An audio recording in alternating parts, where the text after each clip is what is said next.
वज़ीर-ए-आज़म नरेंद्र मोदी ने कहा, कोरोना ने आफत को मौके में बदलने का सबक दिया।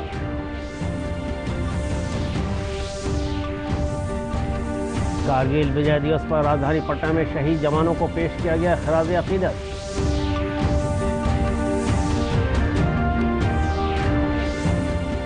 रियासत में कोरोना से सेहतयाब होने वालों की तादाद बढ़कर 24,520 हुई।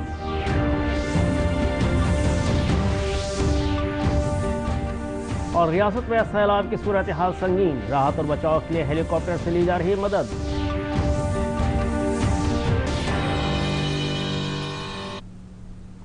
नाज़रीन आदाब, मैं हूं शकील अहमद। खबरों की तफसील के साथ वज़ीर-ए-आज़म नरेंद्र मोदी ने कहा है कि कोरोना का खतरा अभी कम नहीं हुआ है। इससे बचने के लिए हमें पूरी एहतियात बरतनी चाहिए। आकाशवाणी से आज मन की बात प्रोग्राम में वज़ीर-ए-आज़म ने कहा कि पूरा मुल्क कोरोना से जंग लड़ रहा है। उन्होंने कहा कि खुशी की बात है कि हमारे मुल्क में इससे होने वाली अमवात शरह दूसरे मुल्कों से काफ़ी कम है। वज़ीर-ए-आज़म ने कहा कि कोरोना ने हमें आफात को मौके में बदलने और मुसीबत की घड़ी में तरक्की करने का सबक दिया है। मेरे प्यारे देशवासियों, पिछले कुछ महीनों से पूरे देश ने एकजुट होकर जिस तरह कोरोना से मुकाबला किया है, उसने अनेक आशंकाओं को गलत साबित कर दिया है। आज हमारे देश में रिकवरी रेट अन्य देशों के मुकाबले बेहतर है। साथ ही हमारे देश में कोरोना से मृत्यु दर भी दुनिया के ज्यादातर देशों से काफी कम है।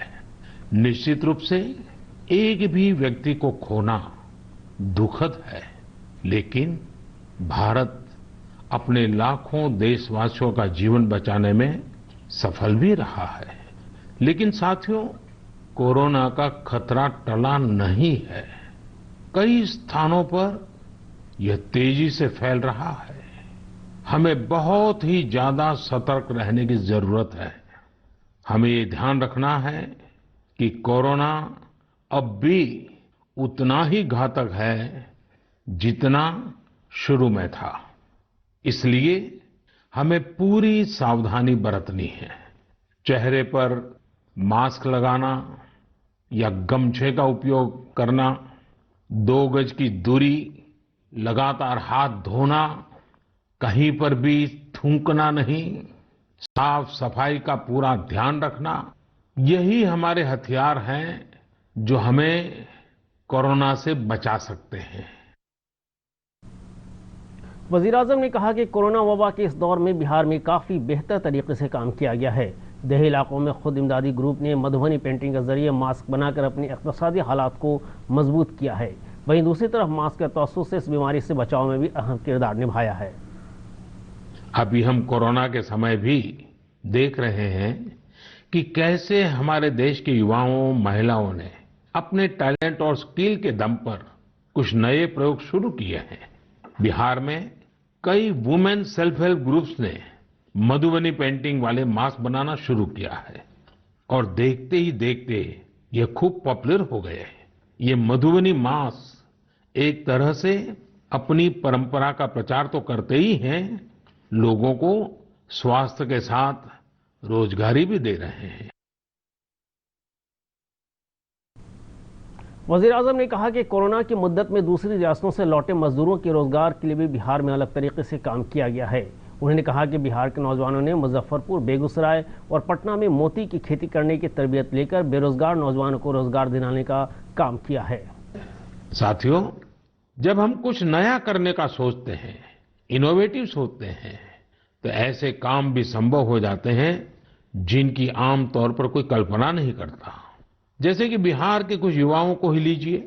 पहले सामान्य नौकरी करते थे। एक दिन उन्होंने तय किया कि वो मोती यानी पल्स की खेती करेंगे। उनके क्षेत्र में लोगों को इस बारे में बहुत पता नहीं था, लेकिन इन लोगों ने पहले सारी जानकारी जुटाई, जयपुर और भुवनेश्वर जाकर ट्रेनिंग ली और अपने गांव में ही मोती की खेती शुरू कर दी। आज ये स्वयं तो इससे काफी कमाई कर ही रहे हैं।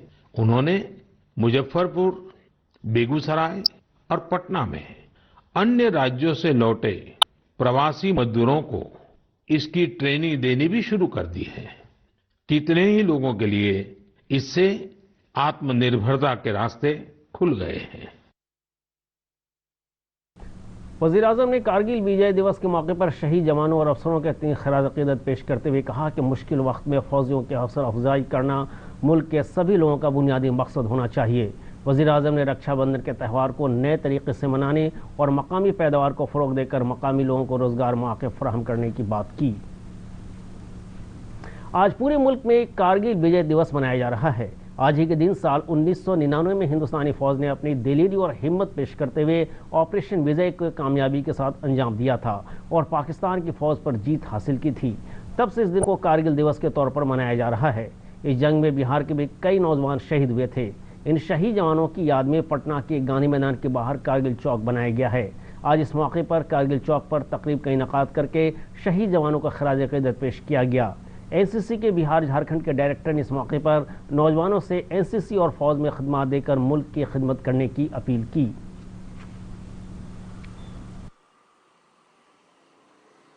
तुम उधर बोलेंगे तो फेंकना जोर से 1 2 3 फेंको। कि कारगिल युद्ध में हमारी विजय का श्रेय का योगदान हमारे युवक सैनिकों को और युवक अधिकारियों को जाता है। उनका योगदान बहुत ही बड़ा रहा और इसलिए मैं बिहार के नौजवानों को ये संदेश देना चाहता हूँ कि आगे आकर एनसीसी के द्वारा वो अपना प्रशिक्षण लें। रियासत में गुज़श्ता 24 घंटों में 1688 कोरोना मुतासिर सेहतयाब हुए हैं। इसके साथ ही कोरोना से सेहतयाब होने वालों की कुल तादाद बढ़कर 24,520 हो गई है। रियासत के महकमा सेहत के सेक्रेटरी लोकेश कुमार ने बताया कि कोरोना मुतासरीन के सेहतयाब होने की शरह बढ़कर 67.2% हो गई है। उन्होंने बताया कि रियासत में निजी अस्पतालों को कोरोना के इलाज के लिए निशानदेही की गई है। पटना में 5 अस्पतालों में इस वक्त कोविड के 56 मरीजों का इलाज चल रहा है। रियासत के महकमे तलात व तल्लुकात आमा के सेक्रेटरी अनुपम कुमार ने बताया कि रियासत में कोविड-19 के इलाज में मेयार का ख्याल रखा जा रहा है। निजी अस्पतालों में बेडों का नज़्म और स्टैंडिंग अफसरों की ज़ेर निगरानी की जा रही है। साथ ही अस्पतालों में इलाज की शरह मुकर्रर करने के लिए भी ज़िला मजिस्ट्रेटों को जिम्मेदारी दी गई है। अगर टेस्ट पॉजिटिव आता है तो डॉक्टरों की सिफारिश भी रहेगी कि मरीजों को अस्पताल में भर्ती होना है या होम आइसोलेशन में रहना है। उन्होंने बताया कि कोरोना जांच की रिपोर्ट पर हर हाल में 24 घंटे के अंदर दे दी जाएगी। आइए अब बात करते हैं सैलाब की। गुज़श्ता 24 घंटों में रियासत के कुछ और इलाकों में सैलाब का पानी फैल गया है और पुश्तों में कटाई हुई है। महकमे रियासत आफात इंतजामिया से मिली इत्तला के मुताबिक रियासत की कुल 529 पंचायतों में सैलाब का पानी फैल गया है। रियासत की 9,60,000 की आबादी सैलाब से मुतासिर हो गई है। कई कौमी शाहराह और रेल लाइनों पर पानी आ जाने से सड़क और रेल आमदरफ्त मुतासिर हुई है। फजाइया के हेलीकॉप्टर की मदद से गोपालगंज और दरभंगा के 3 गाँव में राहती अशिया और फूड पैकेट गिराए गए हैं।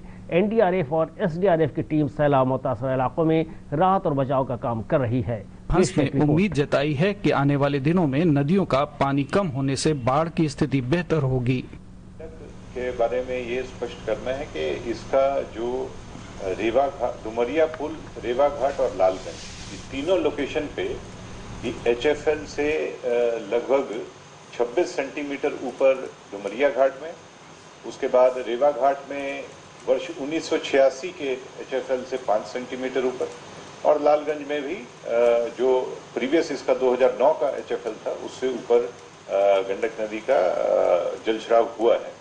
तो अब लेकिन ये गंडक का जो जल है वो गंगा नदी में अब एंटर करना, प्रवेश करना शुरू कर गया है और इसके वाटर लेवल में काफ़ी तेजी से गिरावट हो रही है। जो टूटान स्थल है वहाँ पर अभियंताओं की प्रतिनियुक्ति के साथ साथ जो कट एंड प्रोटेक्शन कहते हैं वो कार्य प्रारंभ कर दिया गया है और पानी भी कम हो रहा है धीरे धीरे। तो गंडक नदी का पानी गंगा में आने से भागलपुर के कहलगांव और पटना में गंगा नदी खतरे के निशान से कुछ ही सेंटीमीटर नीचे रह गई है। बढ़े हुए पानी के कारण रेल यातायात बुरी तरह प्रभावित हुआ है। सुगौली स्टेशन पर सिकरहना नदी के बाढ़ का पानी चढ़ने से रेलगाड़ियों का परिचालन बंद कर दिया गया है। नरकटियागंज मुजफ्फरपुर रेलखंड पर रेल परिचालन ठप है। बागमती नदी के जलस्तर में भारी वृद्धि से मंडल के हायाघाट थलवारा स्टेशनों के बीच बने रेल पुल संख्या 16 पर पानी का भारी दबाव बढ़ गया है, जिसके कारण समस्तीपुर दरभंगा रेलखंड पर गाड़ियों का परिचालन शुक्रवार की सुबह 6 बजे से बंद कर दिया गया है। मंडल रेल प्रबंधक ने बताया कि रेलगाड़ियों को परिवर्तित मार्ग से चलाया जा रहा है। 09165 जो साबरमती एक्सप्रेस है जो जाती है अहमदाबाद दरभंगा से, उसको डाइवर्ट किया गया है, और 02565 जो दरभंगा से नई दिल्ली के लिए बिहार संपर्क क्रांति एक्सप्रेस है, और जो दिल्ली से दरभंगा जाएगी, वो दोनों को सीतामढ़ी होकर डाइवर्ट किया गया। मोतिहारी के जिलाधिकारी शीर्षत कपिल अशोक ने एक व्यक्ति को स्वयं डूबने से बचाया। जिलाधिकारी ने हेलीकॉप्टर से जिले के बाढ़ ग्रस्त इलाकों का सर्वेक्षण भी किया। राज्य के आपदा प्रबंधन विभाग के अपर सचिव रामचंद्र डूब के अनुसार बाढ़ पीड़ितों के लिए प्रभावित क्षेत्रों में 271 सामुदायिक रसोई घर चलाए जा रहे हैं। राहत शिविर चल रहा है, वहाँ लोग करीब 12,000 लोग, और सामुदायिक किचन 271 सामुदायिक रसोई अभी चल रहा है आज के दिन में। जो सीतामढ़ी में 7 है, शिवहर में 4 है, सुपौल में 3 है, दरभंगा में 186 है, मुजफ्फरपुर में 20 है, गोपालगंज में 15, पूर्वी चंपारण में 29, पश्चिम चंपारण में 4 और खगड़िया में 3। बाढ़ से होने वाले हादसों में अब तक 8 लोगों की मौत हुई है। मुजफ्फरपुर जिले के 9 प्रखंडों में 97,000 से अधिक की आबादी बाढ़ से प्रभावित है। लोगों तक राहत पहुंचाने के लिए 95 नावें लगाई गई हैं। पूरे राज्य में एनडीआरएफ और एसडीआरएफ की टीमों ने अब तक 93,000 लोगों को बाढ़ग्रस्त क्षेत्रों से निकाला है। इस बीच मौसम विभाग ने 27 और 28 तारीख को राज्य के विभिन्न इलाकों में मध्यम से लेकर भारी बारिश होने की संभावना जताई है। जिला संवाददाताओं की रिपोर्ट के साथ सलमान हैदर, दूरदर्शन समाचार, पटना। और आखिर में खास खबरें एक बार फिर।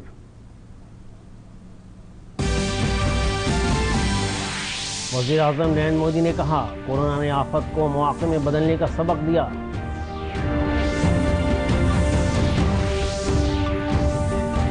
कारगिल विजय दिवस पर राजधानी पटना में शहीद जवानों को पेश किया गया खिराज अकीदत।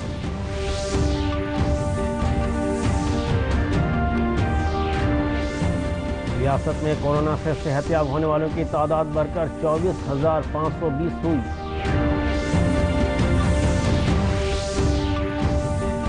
और रियासत में सैलाब की सूरत हाल संगीन, राहत और बचाव के लिए हेलीकॉप्टर से ली जा रही है मदद।